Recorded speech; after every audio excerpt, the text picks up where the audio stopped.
안녕하세요. 미국주식론 대학의 미준입니다. 4월 3일 오늘의 미국주식 뉴스를 시작합니다.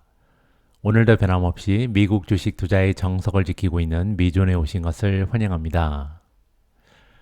4월 3일은 제 생일입니다. 이제 50도 넘었기 때문에 사실 뭐 그렇게 엄청난 감흥은 없는데요. 그래도 생일이 찾아오면 예전에 호텔리어로 일할 때가 좀 많이 생각이 납니다. 여러분들 생일 파티 하실 때 호텔 많이 가시잖아요. 그만큼 호텔에 가시면 좀 특별한 서비스를 받으시면서 특별한 기분을 느낄 수 있는 그런 분위기가 조성이 되죠. 그래서 제가 예전에 호텔의 총지배인으로 지냈을 때 얼마나 성대한 파티를 받았을까 이렇게 상상을 하실 수 있잖아요. 지금 돌아봐도 총지배인 할 때 이제 생일이 오면요. 정말 많은 직원들이 성대한 파티를 준비해주고 기억에 남을 만한 하루를 보냈던 것 같습니다. 이제는 어느덧 은퇴를 해서 좀 졸졸한 생일이 되긴 했는데요. 그래도 이 방송 마치고 나서 오늘 아이들이 다행히 이스터 연휴 때문에 이제 2주 동안 학교 가십니다. 일종의 봄방학이죠. 그래서 오늘 방송 빨리 마무리 짓고 가족끼리 외식을 하기로 했습니다. 그리고 저에게는 굉장히 많은 구독자분들이 계시잖아요. 그래서 여러분들과 함께해서 외롭다는 마음은 들지 않습니다. 단지 예전에는 이런 시절도 있었는데 이런 생각이 많이 떠오르는 오늘입니다. 자, 그러면 4월 3일 준비된 오늘의 미국 주식 뉴스. 그리고 한 가지 더 말씀드려야겠죠. 시킹알파 봄맞이 세일이 이제 마무리가 됩니다. 21시간 남았는데요. 이 방송을 여러분들께서 보실 때쯤 되면 시간이 거의 다 됐겠죠. 그래서 오늘까지 진행되는 25% 할인 행사 꼭 활용하시기 바랍니다. 아직까지 시킹알파 프리미엄 멤버십 없으신 분들은요. 정말 미국 주식 투자에 꼭 필요한 툴이다. 제 말을 믿으시고 꼭 가입하시면 좋을 것 같습니다. 자, 그러면 4월 3일 준비된 오늘의 미국 주식 뉴스 바로 시작합니다. 오늘도 어제 미국 증시의 시황부터 정리해 보도록 하겠습니다. S&P 500의 색을 보시면요. 바람직하지 못한 색깔이 굉장히 많이 보이죠. 적색으로 많이 물들었고요. 지금 파란색이 좀 보이는 부분은 에너지가 어제 좋았고요. 그리고 유틸리티가 플러스를 보이는 종목이 많이 발견이 됩니다. 최근에 유가가 좀 많이 올라가고 있거든요. 따라서 에너지 주식이 반등을 시도하고 있다. 이렇게 보시면 될 것 같습니다. 보시는 것처럼 테크 종목들이 거의 전몰을 했습니다. 메타 플랫폼즈 그리고 CRM을 제외하고 우버도 올라갔네요. 이런 일부 종목을 제외하고는 메가테크 기업들이 전반적으로 좋지 않은 수익을 내는 그런 하루였다. 이렇게 보시면 됩니다. 3대 지수의 움직임을 보시면요. 다우존스가 1% 정확하게 떨어지면서 마감이 됐고요. S&P 500이 마이너스 0.72, 나스닥이 0.95% 하락했습니다. 다행인 부분은요. 어제 시장 중반만 해도 사실 1.5% 가까이 떨어졌었거든요. 따라서 마지막에 조금 힘을 내면서 회복을 한 상태로 마무리가 됐다. 이 부분은 긍정적인 추세로 받아들일 수가 있을 것 같습니다. 어제 성장주 중에 주가 흐름이 가장 좋았던 일부 종목들의 이름을 살펴보면요. 레딧이 9.75% 반등했고요. 두 번째는 트럼프 미디어 앤 테크놀로지 그룹 6.04% 상승했습니다. 이 두 종목은요, 제가 방송에서 누누이 말씀드린 것처럼 밈 주식의 성격을 띠기 시작했다. 따라서 하루는 급등하고 하루는 폭락하는 이러한 추세가 반복해서 나타나고 있습니다. 세 번째로 주가 흐름이 좋았던 종목은 C리미티드고요. 2.98% 상승했습니다. 그 밖에도 모빌아이가 플러스 1.90, 포티넷이 플러스 1.52, 리오토가 어제 1분기 실적이 좋았죠. 1.37% 상승했습니다. 메타 플랫폼즈 플러스 1.23, 디즈니 플러스 1.06, 데이터독 플러스 1.01, 앱러빈 플러스 0.84, 우버 플러스 0.76, 마지막으로 그랩이 0.63% 올라가면서 하락장을 견뎌낸 성장주의 이름을 올렸습니다. 다음에는 어제 주가 흐름이 가장 좋지 않았던 성장주의 이름인데요. 플러그 파워가 8.72% 하락했고요. 버진갤럭틱 마이너스 8.39, 스템 마이너스 8.06, 인텔리아 마이너스 7.79, wolfspeed 마이너스 7.19, 퍼시픽 바이오 마이너스 6.58, 아이온큐 마이너스 6.31, 솔라 엣지 마이너스 5.74, 에디타스 마이너스 5.63, 리비안 마이너스 5.23, 펠로톤 마이너스 5.14, 테슬라가 4.90% 급락을 했습니다. 어제 주가 흐름이 가장 좋지 않았던 종목들의 공통점은요. 역시 모멘텀입니다. 여기 모멘텀 그레이드를 보시면 대부분의 종목이 빨간색이잖아요. 따라서 우리가 주식 투자할 때 모멘텀을 살펴볼 필요가 있다는 것을 다시 한번 확인해 볼 수 있는 기회였습니다. 다음에는 미준 탑 13의 성적이고요.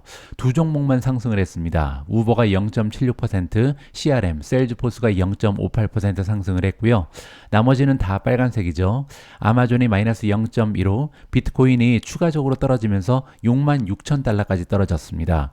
팔란티어가 마이너스 0.61, 마이크로소프트 마이너스 0.74, TSMC 마이너스 0.90, 엔비디아 마이너스 1.01, 익스피디아 마이너스 1.15, SMCI, 슈퍼마이크로 마이너스 2.63, 블록 마이너스 2.76, 마이크로 스트래티지 마이너스 3.54, 인피니엄 마이너스 3.56, 테슬라 마이너스 4.90%로 가장 좋지 않았습니다. 오늘 첫 번째로 준비된 기사는 미국 증시에 대한 전망입니다. 어제 미국 증시가 생각보다 많이 빠지면서 주가 흐름이 왜 이렇게 좋지가 않지? 주가가 왜 이렇게 떨어지지? 걱정하시는 분들이 좀 계실 것 같은데요. 그래서 오늘 첫 번째 기사에서는 미국 주식시장이 하락하는 이유를 좀 살펴보고요. 지금 투자자들은 어떻게 대처해야 될지 의견을 살펴보면 좋을 것 같습니다. 미국 주식시장이 마침내 하락하고 있는데 이는 5개월 동안의 상승 이후에 투자자들이 예상했어야 할 일이다. 너무나 장기간 동안 상승장이 지속돼 왔잖아요. 따라서 당연히 주가는 떨어지는 게 맞다. 이렇게 지금 얘기하는 거죠. 이제는 폭풍을 이겨내야 되는 그런 시기에 왔다라고 좀 부정적으로 우리가 해석할 수가 있겠습니다. 그리고 이번만은 숨을 곳이 거의 없는 것 같습니다. 이게 무슨 얘기냐면요. 보통은 섹터 하나가 떨어지면 올라가는 섹터가 있기 마련인데요. 이번은 전반적으로 미국 증시가 한꺼번에 떨어진다. 이 얘기를 하고 있는 겁니다.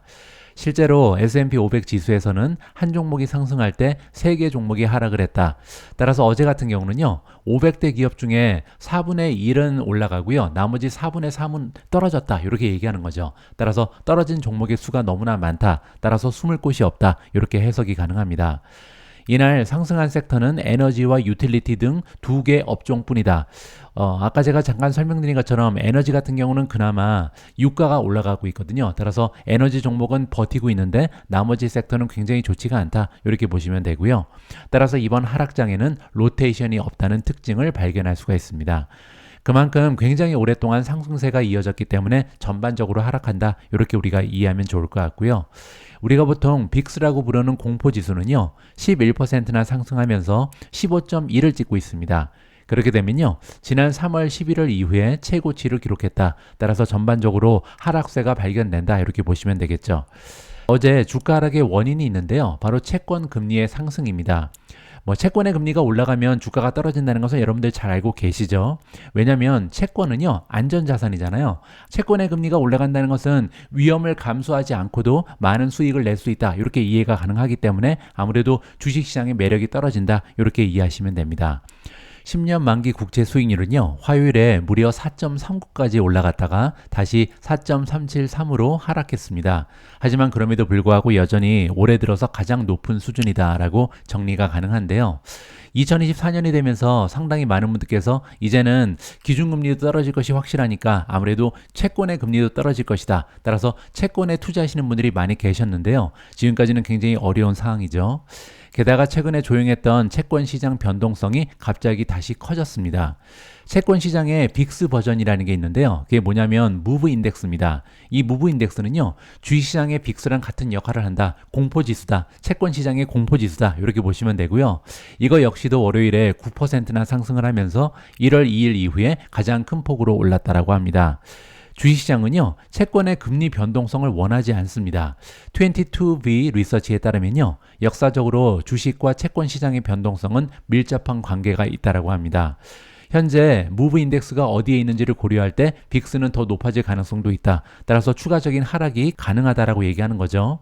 특히 스파이더 S&P 500 ETF, 따라서 S&P 500을 추종하는 스파이라는 ETF가요. 지난 6개월 동안 4 플러스 샤프 비율로 변동성이 거의 없는 상태에서 놀라운 수익을 내고 있다는 점을 감안하면 더더욱 그렇다고 합니다. 여기 나와 있는 샤프 비율은 뭐냐면요. 쉽게 얘기해서 변동성, 즉 위험성, 리스크를 감안했을 때 어느 정도의 포트폴리오의 수익을 내는가 이걸 얘기하는 건데요. 변동성이 거의 없는 상태에서 엄청난 수익을 내고 있는 것이 지금 미국 주식시장이다. 이렇게 얘기하는 거죠. 따라서 이제는 하락할 때가 됐다. 이렇게 부정적으로 해석이 가능하고요. 약세라고 생각하지는 않는다. 그 얘기는요. 베어마켓은 아니라는 거죠. 하락장은 아니라는 겁니다. 하지만 최근에 S&P 500 고점까지 자연스럽게 하락해도 놀라지 않을 것이다. 이 얘기가 뭐냐면요. S&P 500이 최근에 전고점을 깨버렸잖아요. 전고점이 이제 4,766이었죠. 그거를 뚫고 올라가고 있는데요. 다시 예전의 전고점까지는 떨어질 수 있다. 따라서 여기가 지금 저항선이라는 거죠. 그렇게 되면요. 지금 5,200이니까 한 8%는 떨어질 가능성이 있다. 이렇게 해석이 가능할 것 같습니다. 자, 이러한 의견은 시트린티 리서치에서 일하고 있는 제임스 반 질런이라는 전문가의 주장이다. 이렇게 보시면 되고요. 자, 이제 문제는요. 10% 이상 하락으로 정의되는 조정이 시작됐는지 이게 굉장히 궁금하죠. 우리가 보통 이제 하락장을 두 개로 나누잖아요. 20% 이상 떨어지는 것을 베어마켓이라고 부르고요. 그 다음에 10% 이상 그리고 20% 이하 이렇게 10%에서 20% 떨어지는 것을 조정장이라고 부릅니다. 영어로는 커렉션이라 그러죠. 따라서 그냥 한 8% 떨어지고 말 건지 아니면 10% 이상 떨어질 건지 이게 가장 궁금한 부분입니다. 아마도 20% 이상 떨어지는 베어마켓은 찾아올 가능성이 없지 않을까 개인적으로 생각하고 있는데요. 그 이유가 뭐냐면요. 최근에 이제 베어마켓이 두 번이 나왔잖아요. 2020년에 한번 찾아왔고요. 그리고 2022년에 다시 한번 베어마켓을 겪었습니다. 따라서 원래 베어마켓은 10년에 한 두 번 정도 오는데 우리는 3년에 두 번이 왔잖아요. 따라서 당분간은 베어마켓이 올 확률이 상대적으로 적다. 개인적으로 판단하고 있는데요. 반면에 조정장은 매년 찾아옵니다. 자, 여기 나와 있죠. 조정이 시작됐다라고 해도 놀라운 일은 아니다. 왜냐면요. 다우존스의 시장 데이터에 따르면 1980년 이후에 대부분의 해 조정이 발생했다라고 합니다. 따라서 조정장은 보통 1년에 한 번 온다. 이렇게 볼 수가 있겠죠. 게다가 S&P 500 지수는요. 10월 말 저점 이후에 약 26%나 올라와 있는 상황입니다. 너무나 급격하게 상승장이 지금 만들어졌잖아요. 그리고 또 한 가지 지수가 12개월 선액 수익의 21배 거래가 되고 있다고 합니다. 이거는 forward PER을 얘기하는 건데요. S&P 500의 PER이 지금 21배까지 올라갔다. 따라서 역사적인 평균보다 굉장히 비싼 상태다. 이렇게 얘기하는 거죠. 수익에 비해서 높은 수준이 형성이 되었다라고 볼 수가 있겠습니다. 자, 따라서 중요한 것은요. 다음 주에 실적 시즌이 시작될 때 실망스러운 실적이 나오면요. 주가가 떨어질 가능성이 굉장히 높다. 이렇게 예상이 가능합니다. 자, 또 다른 위험은요. 연방준비제도 이사회가 연준에서 현재 시장이 예상하는 만큼 금리를 인하하지 않을 가능성입니다. 지금 현재 시장에서는요. 6월 달부터는 금리가 인하될 것이다. 그리고 올해 마지막까지 3번 정도의 금리 인하가 가능하다. 0.75%포인트 떨어진다. 이렇게 지금 시장에 반영을 하고 있잖아요. 근데 만약에 이것만큼 금리가 떨어지지 않는다면 아마도 굉장히 좀 어려운 상황이 연출될 수도 있는 거죠. 자, 그리고 또 한 가지 문제가 있는데요. 금리가 계속해서 높은 수준이 유지가 되면 궁극적으로는 경제 성장을 둔화시킬 수 있습니다. 따라서 기업의 어닝이 떨어질 수가 있는 거죠. 따라서 장기간 금리가 높은 수준을 유지하게 되면요. 멀티플도 떨어질 가능성이 있고 실적도 저하될 가능성이 있다. 2배의 어려움이 가능합니다. 따라서 금리가 6월 달부터 떨어지는 것은 굉장히 중요하다. 이렇게 정리해 볼 수가 있습니다. 자, 그리고 또 한 가지 기술적인 측면을 봐도요. 안심할 수 없다라고 합니다. 현재 S&P 500 지수는요. 20일 이평선 5178에 근접한 수준까지 하락을 했는데요. 이는 모멘텀을 잃고 있으며 계속 하락할 수 있는 신호로 우리가 인식을 해야 된다고 합니다. 파이퍼 샌들에서 일하고 있는 수석 시장 기술자인 크레이그 존슨의 의견에 따르면요. 증시가 20일 이동 평균선을 돌파할 때는 경계해야 한다. 만약에 20일 이평선이 무너지게 되면요. S&P 500이 향후 몇 주 혹은 몇 달 동안 5%에서 10% 하락이나 조정에 취약할 수 있다는 것을 의미한다. 이렇게 정리를 해주고 있습니다. S&P 500이 20일 이평선 밑으로 떨어지는지 우리가 좀 모니터링을 하기 위해서는요. 스파이를 이용하면 됩니다. 시킹알파로 이동을 해서 제가 스파이 ETF에 들어가서 좀 보여드리죠. 스파이는 S&P 500을 추종하는 ETF잖아요. 따라서 S&P 500의 모멘텀을 스파이를 통해서 확인을 해볼 수가 있는 거죠. 자, 여기 오셔서 어드밴스를 클릭하시고요. 밑으로 내려가서 차트 바이 트레이딩 뷰로 이동을 하겠습니다. 여기에 테크니컬 기술적인 분석을 클릭하시고요. 아직까지 스파이는요. 바이 의견을 받고 있습니다. 전체 26개의 지표 중에 6개가 매도고요. 11가지가 아직까지는 매수를 외치고 있거든요. 따라서 기술적인 분석을 했을 때 아직까지는 위험하지 않다. 자, 그런데 문제는요. 이 밑으로 내려서 보시면 10일 이평선은 이미 깨졌죠. 자, 그런데 아까 기사에 입장에서 얘기한 건 뭐냐면요. 두 번째, 20일 이평선이 지금 516달러에 형성이 돼 있는데 만약에 이게 깨진다면, 따라서 스파이가 516달러 이하로 뚫고 내려가게 되면요. 그거는 굉장히 어려운 상황에 직면할 수 있다. 이렇게 우리가 정리를 해볼 수가 있겠죠. 지금 현재 스파이는요. 518입니다. 멀지가 않은 상황이죠. 따라서 좀 우리가 모니터링을 할 필요가 있다. 스파이의 주가의 흐름을 살펴볼 필요가 있을 것 같습니다. 계속해서 한번 읽어보시죠. 그렇다면 투자자는 이제 어떻게 해야 되나? 다 팔고 주식시장을 떠나야 되나? 이렇게 지금 우리가 의문점을 가질 수가 있는데요. 결론은요. 아무것도 하지 마세요라고 얘기합니다. 추가 매수는 좋은 생각이 아닐 수 있지만, 즉 지금 현재 모멘텀이 떨어지고 있기 때문에 아직까지 줍줍하는 시기는 아니라는 거죠. 하지만 그럼에도 불구하고 지수를 보유하는 것은 좋습니다. 경제는 여전히 성장하고 있고 기업은 여전히 수익을 늘릴 가능성이 높다. 그리고 또 한 가지, 연준은요. 적어도 금리를 인상하지는 않을 것이 확실하다. 따라서 금리가 인하될 텐데 언제 인하될지 그거는 모르겠다. 따라서 금리가 인하되게 되면 호재잖아요. 근데 이 호재가 언제 발생할지 뒤로 좀 미뤄질 가능성이 있다. 이렇게 우리가 이해하면 좋을 것 같습니다. 하지만 주식시장은 장기 상승을 재개하기 전에 단기적으로는 하락할 수 있다. 현재의 중기 상승 채널의 맥락에서 이러한 하락과 행보세를 건전한 신호로 보고 있다라고 존슨은 얘기합니다. 마지막을 보시면요. 시장 투자 전략은 매수나 매도가 아니다. 그리고 다시 매수할 때까지 보류하는 것이다 라고 요점을 정리해주고 있습니다. 여기에서 한 가지 덧붙여서 말씀드리고 싶은 부분은요. 우리가 시장 투자 전략을 종목 투자 전략이랑 헷갈리면 안 된다는 겁니다. 제가 항상 말씀드리지만 우리 개인 투자자들이 이 수익률이 떨어지는 이유는요. 시장을 자꾸만 떠나기 때문이다. 따라서 주식을 계속 투자하고 있는 것은 굉장히 중요합니다. 왜냐하면 주식시장이 언제 갑자기 반등을 시작할지, 언제 폭락을 할지는 아무도 알 수가 없거든요. 따라서 계속해서 주식을 들고 있는 것은 맞는데요. 그렇다고 해서 종목도 똑같이 투자해야 된다. 이 얘기는 아니라는 겁니다. 종목은 어디까지나 뭐 갑자기 상장 폐지가 되는 종목이 나타날 수도 있잖아요. 따라서 그냥 떨어지면 줍줍한다. 이러한 논리는 성립하지 않는다는 것이 저의 개인적인 판단입니다. 따라서 시장은 떨어져도요. 그냥 들고 있는 것이 맞고요. 종목은 떨어지는 종목은 비중을 줄이고 올라가는 종목의 비중을 늘리는 것이 맞다. 모멘텀에 기대서 투자하는 것이 맞다. 개인적으로 판단을 하고 있습니다. 오늘 준비되어 있는 종목 기사로 넘어가기 전에 간단한 표 하나를 여러분들과 공유하고 싶습니다. 이번 표를 통해서 우리가 미국 증시 역사가 보여주는 2분기에 대한 전망, 그리고 남아있는 2024년 9개월에 대한 전망을 좀 살펴볼 수가 있을 것 같습니다.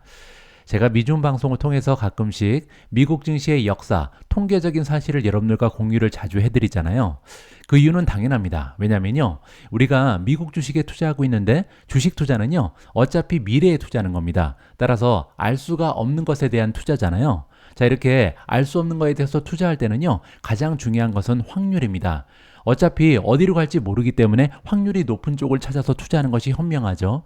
자, 그래서 미래를 예측하기 위해서는 조금이라도 확률을 높이기 위해서는요. 아무래도 과거에는 어떤 일이 있었는지 이것을 살펴보는 것이 굉장히 중요하다는 것이 저의 개인적인 의견입니다. 자, 그리고 지금 나와 있는 이 표에서 우리한테 알려주는 역사적 사실은 뭐냐면요. 지난 과거에 1분기에 주가가 10% 이상 올라간 적이 총 11번 있었다고 합니다.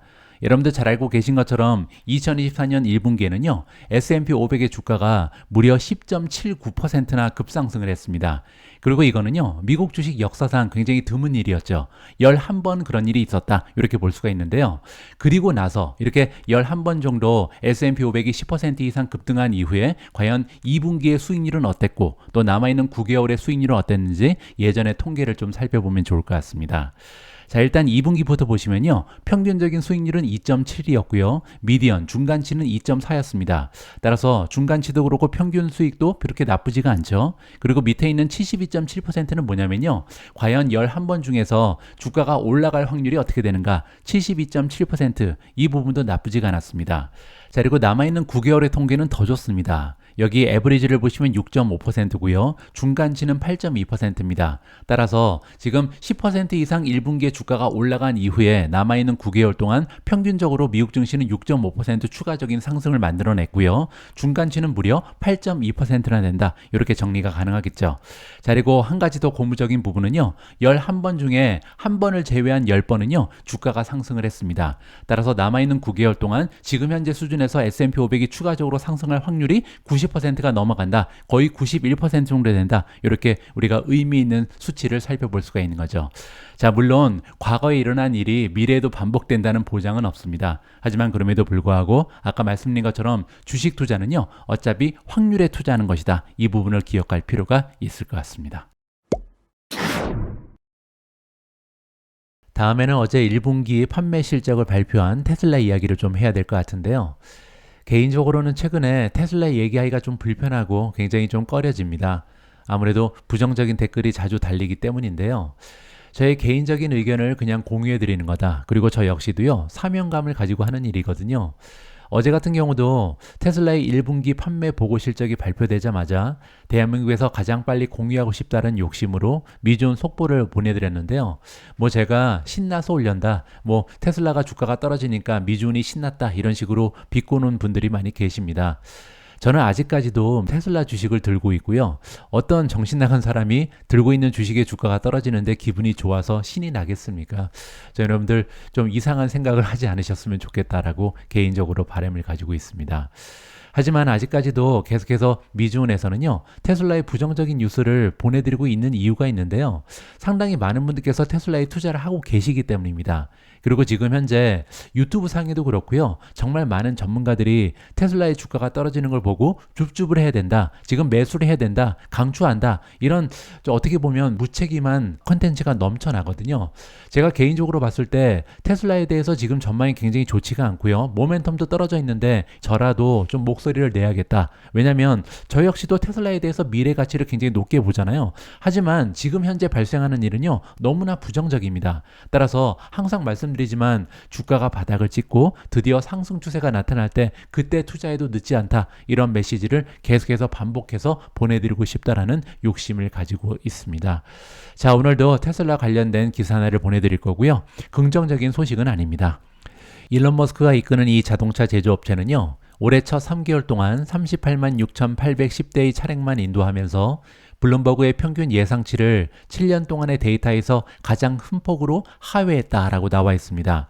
그 얘기가 뭐냐면요. 여기 그래프에 나와 있는데 그래프에 이제 녹색이 표시되고 빨간색이 표시되잖아요. 이제 시장의 애널리스트들이 이번 실적이 어느 정도 나올 것이다. 판매 수치가 어느 정도 될 것이다. 전망치가 있잖아요. 이 전망치를 초과하면 녹색이고요. 아니면 전망치보다 미치지 못하는 실적을 발표하게 되면 마이너스, 즉 이 빨간색으로 표시가 되는데요. 한동안 빨간색은 거의 없었죠. 그러다 최근에 다시 빨간색이 나타나고 있고요. 이번 분기에는 역사상 가장 좀 초라한 실적이었다. 애널리스트의 평균적인 컨센서스보다 가장 뒤처지는 판매량을 보고했다. 이렇게 보시면 됩니다. 여기 나와 있는 것처럼 무려 14%나 전망치를 어긋나는 그런 초라한 실적을 발표한 거죠. 자, 따라서 테슬라의 주가는요, 화요일 4.9%나 급락을 하면서 2024년 이제 하락폭이요, 무려 33%까지 확보가 됐습니다. 그 얘기는요, S&P 500에 들어가 있는 500대 기업 중에 두 번째로 2024년 주가 수익률이 좋지 않은 종목이다. 굉장히 좋지 않은 이미지를 얻게 된 거죠. 자, 다음 패러그래프를 보시면 굉장히 중요한 내용이 나오는데요. 분기 내내 무수히 많은 적신호가 켜졌다. 따라서 이번에 실적은요, 어느 정도 예상이 가능했다는 겁니다. 배송량이 좋지 않을 것을 우리가 이미 알고 있었다. 이렇게 얘기하는 거죠. 먼저 테슬라는요, 올해 성장률이 현저히 낮아질 것이다 라고 직접 경고를 했습니다. 경영진이 주주한테 얘기했다는 거죠. 가격을 인하했음에도 불구하고 많은 소비자들이요, 자동차를 구매할 수 없게 만든 금리 인상을 탓했다. 따라서 지금 현재 금리 때문에 자동차 시장이 얼어붙었다. 이렇게 경영진이 직접 얘기를 한 바가 있고요. 그뿐만이 아니죠. 테슬라는요, 베를린 외곽의 공장에서 여러 차례 가동 중단을 겪었습니다. 그리고 일론 머스크는요, X에 선동적인 게시물을 올려서 잠재적인 구매자들의 발길을 돌렸다. 따라서 이 부분도 굉장히 타격이 있었잖아요. 이 유대인 혐오 발언에 어떻게 보면 동조하는 그런 메시지를 보내면서 일부의 소비자들을 잃었다라고 이해가 가능하고요. 거기에 중국의 전기차 시장은 더욱더 냉랭해졌다. 이렇게 많은 악재가 있었다는 것을 우리가 이미 알고 있었습니다. 자, 이렇게 모든 명백한 역풍에도 불구하고 대부분의 사람들은요, 여전히 테슬라가 1년 전보다 더 많은 차량을 판매할 것으로 예상을 했었죠. 하지만 결과적으로 판매량은요, 작년 대비 무려 8.5%나 감소를 했습니다. 자, 다음에는 시장의 반응을 좀 보도록 하겠습니다. 일단 딥워터 에셋 매니지먼트의 매니징 파트너 진 먼스터인데요. 진 먼스터가 이렇게 얘기합니다. 어떤 식으로 표현하던 엄청나게 힘든 상황이다. 일단 수요가 너무 약합니다. 그리고 금리는 아직까지도 너무 높습니다. 따라서 회복하기에는 시간이 좀 걸린다는 거죠. 그리고 또 한 가지, 일론 앤 브랜드는 미국 내 테슬라 판매에 타격을 주고 있다. 왜냐하면 방향적으로는 부정적이다. 따라서 지금 일론 머스크도 인기가 많이 떨어졌다라고 얘기하는 거죠. 테슬라는요, 이 같은 감소의 원인을 모델 3 세단의 업그레이드 버전으로 전환한 탓으로 돌렸는데요. 이 모델은 스포츠 유틸리티 차량인 모델 Y와 함께 분기 배송의 96%를 차지했습니다. 자, 또 한 가지, 홍해에 관련된 배송 지연 그리고 방화 공격으로 의심되는 사건으로 독일에서 며칠간 생산에 차질을 빚기도 했다. 따라서 이번에 사실 많은 사람들이 걱정했던 건 뭐냐면요, 생산 대수가 많이 줄어들어서 못 팔면 어쩌지? 이런 생각을 가지고 있었다는 거죠. 자, 그런데 문제는요, 그럼에도 불구하고 테슬라는요, 해당 분기에 고객에게 인도한 차량보다 46,561대를 더 생산했습니다. 따라서 생산에는 문제가 없었다는 거죠. 생산한 것도 다 판매를 못했습니다. 그리고 이는 회사 역사상 가장 커다란 불일치 중에 하나였다라고 얘기합니다. 예전에 우리가 이 판매 실적을 발표할 때 숫자를 보시면요, 인도한 차량의 수 그리고 생산 차량의 수가 거의 일치하는 것을 볼 수가 있거든요. 따라서 테슬라는 생산하면 다 판매한다, 이런 공식이 성립이 됐던 거죠. 자, 그런데 이번에 문제는요, 무려 46,000대나 만들어 놓고 못 팔았다. 이게 가장 커다란 문제라고 이해가 가능할 것 같습니다. 테슬라 주식의 매수 등급을 부여하고 있는 도이치뱅크의 애널리스트 엠마누엘 로스너가 나오는데요. 이렇게 평가를 합니다. 알려진 생산 병목 현상 외에도 심각한 수요 문제가 있을 수 있다.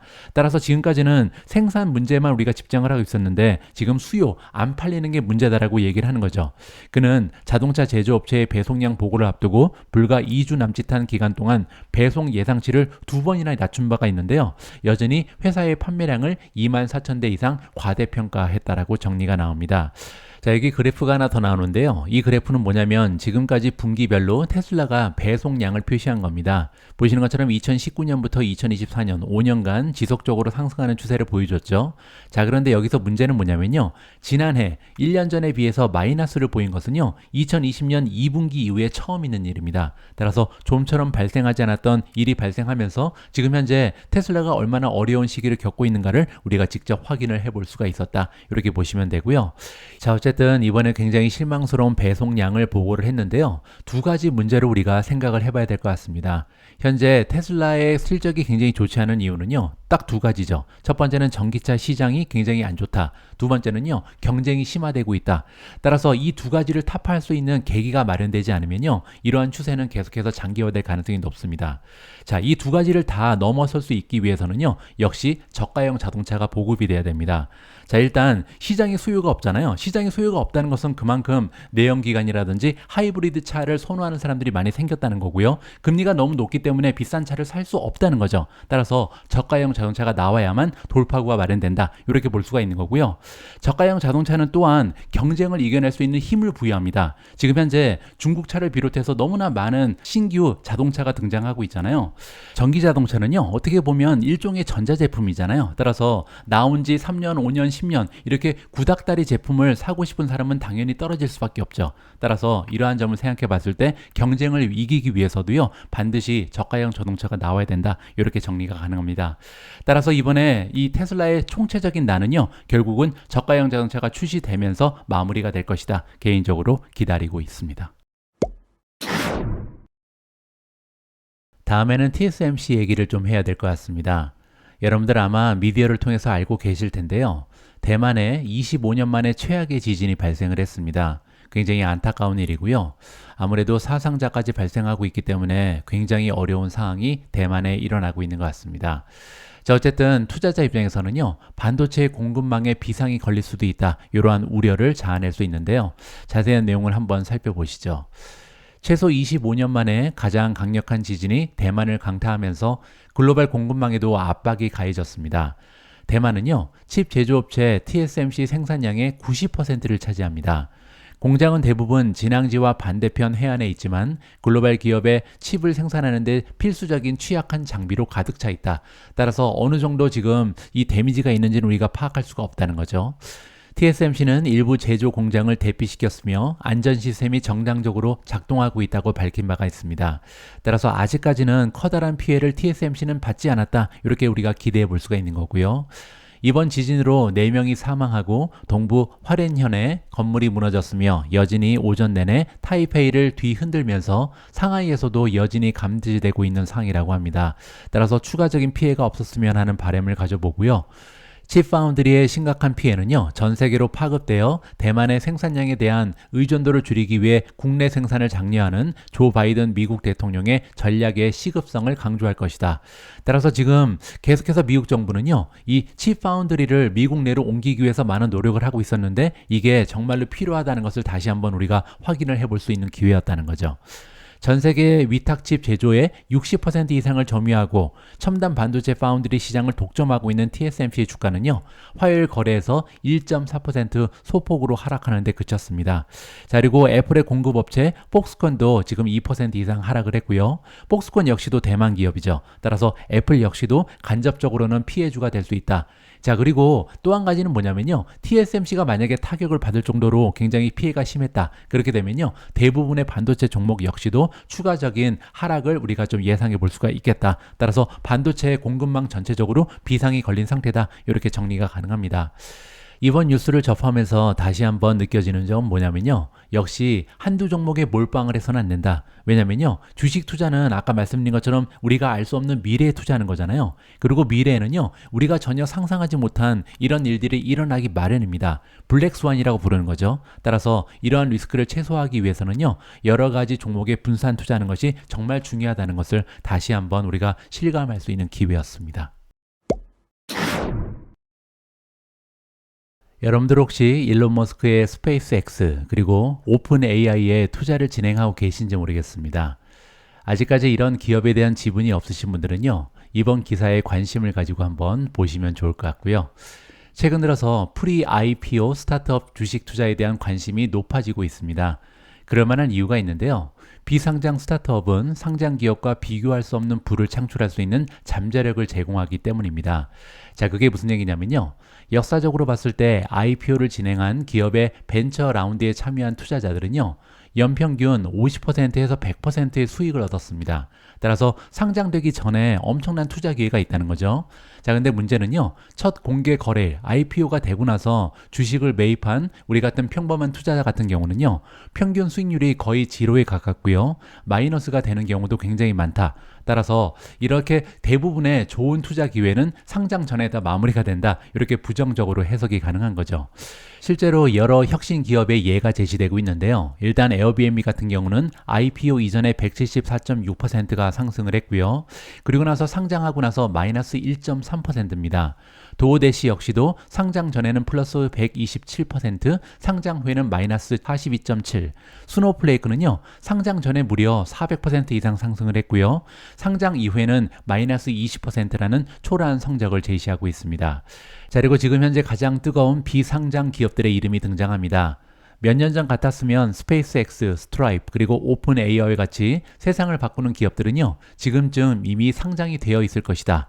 왜냐하면 구글의 대규모 기업 공개는 창립 6년 만에 이루어졌거든요. 따라서 예전에는 이렇게 좀 혁신적인 기업 같은 경우는요, 창립되고 나서 한 5, 6년 정도 있으면 상장을 보통 했습니다. 자, 그런데 이 세 회사 같은 경우는요, 이 구글이 6년 만에 상장을 했는데 6년이 훨씬 지난 굉장히 나이가 있는 기업이다. 이렇게 볼 수가 있는 거죠.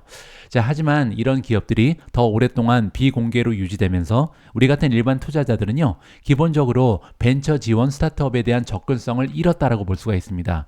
예전에는 완전히 기업이 성장하기 전에 투자 기회가 있었죠. 왜냐면 상장을 빨리 했기 때문이죠. 근데 이제는요, 점점 상장 시기가 늦춰지면서 좋은 기회는 다 날아가고 있다. 이렇게 이해가 가능합니다. 자, 더욱이 비상장 마켓에서는요, 보통 $10,000 이상의 투자를 해야 됩니다. 따라서 우리 같은 평범한 투자한테는 굉장히 어려운 상황이죠. 그리고 또한 일부 플랫폼은요, $50,000에서 $100,000 이상의 거래에만 집중하기도 하고요.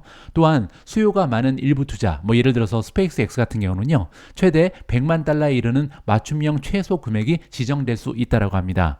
자, 그리고 문제가 하나 더 있는데요. 이러한 비상장 시장에서는요, 거래를 성장시키기 위한 중개 수수료가 무려 5% 이상 되는 경우가 굉장히 많습니다. 따라서 여러모로 우리가 만약에 비상장 시장에 방법을 찾아서 들어간다 해도 투자는 굉장히 어려운 상황이다. 이렇게 정리가 가능한 거죠. 자, 여기서 가장 좋은 해결책은요, 상장 전 주식을 위한 공모펀드를 만드는 것이다. 이렇게 우리가 주장할 수가 있는데요. 지금 현재 이러한 일을 하는 회사는 단 한 곳에 불과하다고 합니다. 바로 데스티니라는 회사고요. The Destiny Tech 100는 1940년에 법에 따라 등록된 폐쇄형 경영 투자 회사라고 합니다.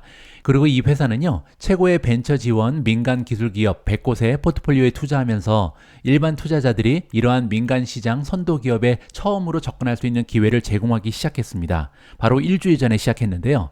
The Destiny Tech 100 보통주는요, 뉴욕 증권 시장에서 티커 심볼 DXYZ로 거래가 되기 시작했습니다. 제한적인 최소 금액이 있는 사모 유통 시장과 달리 DXYZ에서는요, 원하는 만큼 투자를 진행할 수 있다. 이렇게 볼 수가 있겠죠. 자, 따라서 기본적으로 여유 자금으로 스페이스X 그리고 오픈 AI에 투자할 수 있는 유일한 방법이 바로 이 DXYZ다. 이렇게 보시면 될 것 같습니다. 자, 추가적으로 제가 DXYZ ETF의 핵심을 정리해 놨는데요. 자, 일단 DXYZ는요, 일반 개인 투자자들은 투자할 수 없는 최고의 비상장 테크 기업의 주식에 대한 접근성을 제공하는 최초의 상장 지수 펀드다. ETF로는 첫 번째 있는 일이다. 이렇게 보시면 되고요. 이 ETF의 정식 이름은 데스티니 테크 100이고요. 이 펀드 내에는 스페이스X라든지 오픈AI, 에픽게임즈, 디스코드, 슈퍼휴먼, 스프라이트 같은 기업을 포함해서 최고의 벤처 지원 민간 기술 기업의 100곳의 포트폴리오를 보유하는 것을 목표로 한다. 아직까지는요, 30곳도 모으지 못했습니다. 따라서 계속해서 이러한 민간 기업, 비상장 기업을 모으는 그런 포트폴리오다. 이렇게 보시면 되겠죠. 2024년 3월 26일 날 상장을 했습니다. 따라서 이제 상장한 지 갓 일주일밖에 지나지 않았다. 이렇게 보시면 되고요. 주요 특징을 좀 살펴보면요, 모든 투자자가 브로커리지 계좌를 통해 주식에 접근할 수 있다. 이 부분이 가장 중요하겠죠. 저 같은 경우도 이 주식을요, 삼성증권 계좌로 그냥 매수할 수 있었습니다. 자, 그리고 또한 DXYZ의 포트폴리오는요, 상위 100대 벤처 지원 비상장 테크 기업에만 집중이 되어 있다. 따라서 상장 기업은 전혀 포함하고 있지 않다. 이렇게 이해가 가능하겠죠. 자, 그리고 또 한 가지 문제가 있는데요. 수수료는 굉장히 비쌉니다. 약 2.5%가 나와 있거든요. 따라서 일반적인 ETF 수수료에 비하면 엄청나게 높은 수준이다. 이 부분을 이해할 필요가 있습니다. 따라서 이 ETF는요, 뭐 1년에 10% 수익 정도 내려고 투자하는 것이 아니죠. 따라서 굉장히 높은 수익률을 기대하면서 투자하는 상품이다. 이렇게 보시면 되고요. 자, 또 한 가지 문제가 있는데, 비상장 기업들 같은 경우는요, 상장 기업과는 달리 투자자들이 참고할 만한 투자 정보가 부족합니다. 원래 이제 우리가 IPO다, 상장한다, 이 얘기는요, 기업 공개라 그러잖아요. 따라서 기업이 가지고 있는 모든 정보를 우리 투자자들한테 공개하는 거거든요. 하지만 비상장 기업은 그럴 필요가 없습니다. 따라서 지금 현재 기업 내에서 어떠한 일이 일어나는지는 잘 알지 못하는 상태로 투자를 하는 것이다. 이렇게 우리가 이해하면 좋을 것 같습니다. 따라서 기업들의 펀더멘탈 분석은 거의 불가능하다. 이러한 리스크가 존재하는 거고요. 자, 정리를 해보겠습니다. 티커 네임은 DXYZ이고요. 지금 현재 애뉴얼 매니지먼트 피 수수료는 2.5%입니다. 그리고 지금 현재 포트폴리오에는 23개의 기업이 들어가 있고요. 향후에 100개까지 늘릴 계획이다. 분산 투자를 할 것이다. 이렇게 보시면 되겠습니다. 자, 지금 현재 탑 10 기업의 이름을 좀 보도록 하죠. 자, 스페이스X가 가장 많은 지분을 차지하고 있는데요. 전체 투자 자금의 무려 34.6%가 스페이스X에 들어가 있습니다. 따라서 스페이스X의 미래를 믿는다면 이 ETF에 투자하는 것이 맞다. 이렇게 정리가 가능하고요. 뭐 그 밖에도 쟁쟁한 혁신 기업이 정말 많이 보입니다. 네 번째 나와 있는 에픽게임즈는 여러분들 잘 알고 계신 것처럼 애플과 전쟁을 하고 있는 굉장히 깡다구 있는 기업이죠. 전 세계 최고의 그래픽을 제공하는 기업이고요. 전체 자금의 4.0%가 들어가 있습니다. 뭐 그 밖에도 오픈 AI에 우리가 투자하고 싶은데 드디어 투자할 수 있는 방법이 생긴 거죠. 전체 자금의 3.8%가 오픈 AI에 들어가 있고요. 레볼룻은 유명한 핀테크 기업입니다. 3.4%, 그리고 레볼룻보다 더 유명한 스트라이브 있네요. 스트라이브에 2.6%의 자금이 들어가 있다. 따라서 지금까지는 우리 평범한 개인 투자자가 접근할 수 없었던 이러한 기업들에 투자할 수 있는 방법이 드디어 열렸다. 이렇게 우리가 기대감을 가지고 지켜볼 필요가 있을 것 같습니다. 오늘 마지막으로 전달해드릴 기사는 비트코인 관련된 뉴스고요. 비트코인 관련해서 굉장히 커다란 뉴스가 있었습니다. 비트코인 레버리지 그리고 비트코인 숏 ETF가 출시됐다라는 굉장한 소식인데요. 한번 그 내용을 살펴보시죠. 프로시어즈는 투자자들이 레버리지 혹은 숏 비트코인 노출을 목표로 삼을 수 있는 두 가지의 새로운 상장 지수 펀드, 우리가 ETF라고 부르는 거죠. 이거를 출시한다라고 화요일 날 발표했습니다. 프로시어즈 울트라 비트코인 ETF가 정식 네임이고요. 티커 네임은 BITU입니다. B2. 그래서 빚을 가지고 투자한다 이렇게 외우시면 될 것 같고요. 1일 비트코인의 수익률을 2배로 목표로 한다. 따라서 비트코인이 10% 올라가면 20% 올라가고요. 비트코인이 10% 떨어지면 20% 떨어진다. 이렇게 보시면 됩니다. 자, 또 한 가지는 프로시어즈 울트라 숏 비트코인 ETF고요. 티커 네임은 SBIT입니다. 이거는 이제 반대죠. 따라서 마이너스 2배다. 비트코인이 10% 올라가면 20% 떨어지고요. 비트코인이 10% 떨어지면 20% 올라간다. 이렇게 이해가 가능합니다. 뉴욕증권 거래소에 상장된 이 펀드는요, 부담스럽고 비용이 많이 드는 비트코인 레버리지 혹은 숏 익스포저를 확보하는 문제를 해결하기 위해서 설계가 됐다. 이렇게 지금 CEO가 밝혔고요. B2는 투자자들한테 더 커다란 비트코인 수익을 추구하거나 적은 위험 부담으로 노출 수준을 목표로 할 수 있는 기회를 제공한다라고 합니다. SBIT 투자자들은 비트코인 가격이 하락할 때 이익을 추구할 수 있고요. 아니면 비트코인에 대한 노출을 해지할 수 있다. 이렇게 설명이 나와 있고요. 사실 어제 출시된 BITU 그리고 SBIT 말고 시장에는 이미 레버리지를 쓰는 비트코인 관련된 ETF가 있었습니다. BITX인데요. BITX랑 어제 출시된 두 가지의 ETF는 커다란 차이가 있습니다. 어제 출시된 두 가지의 ETF는요, 현물 ETF입니다. 따라서 비트코인의 가격을 그대로 따라간다. 이렇게 보시면 되고요.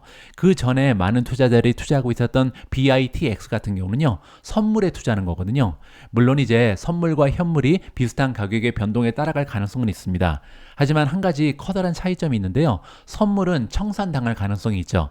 선물에 투자한다는 것은 청산 가격에 도달하면 완전히 그 가치가 없어지거든요. 하지만 현물은 다르죠. 현물 같은 경우는 우리가 존버를 할 수 있습니다. 비트코인 가격이 떨어졌을 때, 뭐 예를 들어서 비트코인 가격이 반토막이 났다. 그래도요, 이거를 그냥 한 10년 정도 가지고 있어서 올라가면 그때 팔 수 있는 장점이 남아있다. 따라서 선물에 투자하는 것보다는요, 현물 ETF가 훨씬 더 안전하다는 측면에서 이 ETF가 조금 더 리스크가 적다. 이렇게 정리를 해드릴 수가 있을 것 같습니다. 4월 3일 오늘의 빅 주식 뉴스는 여기까지입니다. 오늘 방송 마지막까지 함께 해주셔서 감사합니다. 내일도 미주는 계속됩니다. 여러분들 투자 활동에 꼭 필요한 정보 차곡차곡 모아서 다시 인사드리겠습니다. 우리 모두가 미국 주식 투자로 은퇴하는 그날까지 다 함께 화이팅입니다. 행복한 하루 되세요. 감사합니다.